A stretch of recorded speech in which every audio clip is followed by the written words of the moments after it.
Welcome to the third lesson in Module 3, Planning Who We Want to Be. In this lesson, you will learn to identify what works and doesn't work using Maine's person-centered planning template. Building on the discovery, visioning, and planning for Chris in Lesson 2 of this module, take a few moments to review the second narrative summary in table form for this lesson located in your workbook, and react to the snapshot of Chris's Medicaid waiver plan on this slide. Pretend for a moment that you are meeting with Chris to talk about employment. What are some person-centered tools you can use to better understand what he likes and doesn't like about his job at the bank? So again, feel free to pause the video so that you can go to your workbook and review additional information about Chris before answering this question. And then you can record your answer in your workbook.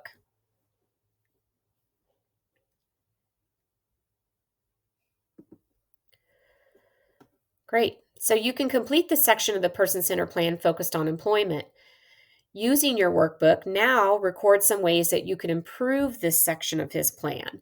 What additional discovery tools can you use? How could you strengthen this section of his plan? Take a moment to reflect and enter your response, building on the vision and goals you developed with Chris in Lesson 2. Again, feel free to pause this video, go to your workbook, and think about how you would record your thoughts to these 3 questions on the screen. What are some ways that you could add information to the employment section? What additional discovery tools can you use? And how could you strengthen the section of his plan?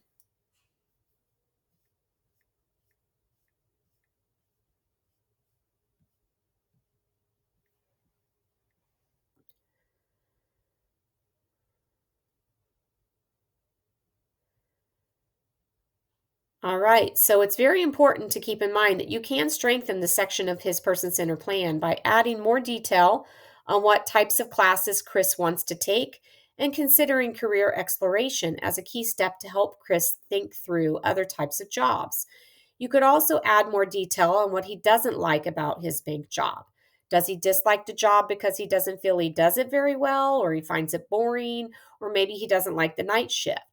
Whatever the cause or the reasoning is, you could strengthen the section by adding more detail on the risks associated with what's important to him and what's important for him.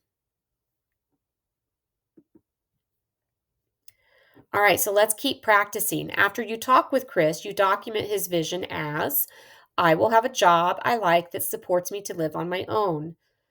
What person-centered tools can you use to expand on his vision for a good life? What more should you add to this part of his plan? Again, take a moment to reflect on what you could do by entering your thoughts in the workbook. Feel free to pause the video so that you could go into your workbook and respond to the 2 questions on the screen. What person-centered tools can you use? What more should you add?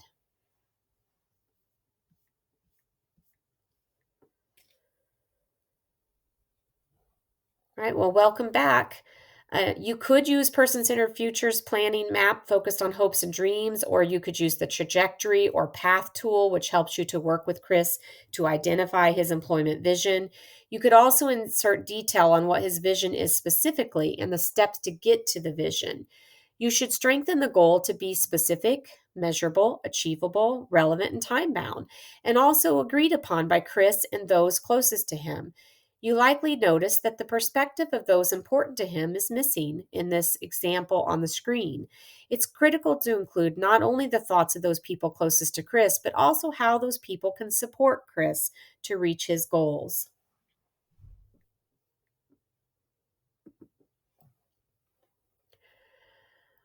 All right, lastly, let's take a moment to gain an outlook on person-centered practices that are brain injury informed by reading Jim's perspectives. Jim is a 2019 TBI survivor. He noted that then, after my TBI, I felt so small, alone, and lost. I had no idea where to turn. I couldn't understand what was happening. It kept getting worse. Now, Jim says, I just want a plan and a provider that gets it, one that recognizes what's going on and helps address what is important to me, connecting to treatment for the symptoms I experience so they don't become permanent. Looking ahead, Jim notes that he's thankful for my brain injury. I think it made me a better person by giving me a life goal of creating brain injury awareness. I want to do everything I can to promote healing and education. So take a moment to reflect on all that you have learned, from how to help a person through discovery, crafting a new vision for life, or for a specific want a person may have, and how to take that vision to action. Also, what is your reaction to Jim's then, now, and future? What person-centered steps can you take in the future to help people you work with to reach their goals, no matter where they are in their journey? Use your workbook to record your reflection.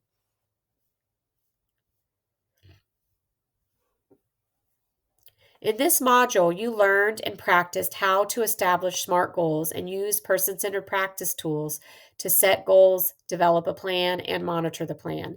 In the next module, we will use what you learned across all three modules to help two people with brain injury to navigate the journey from who they were to who they want to be.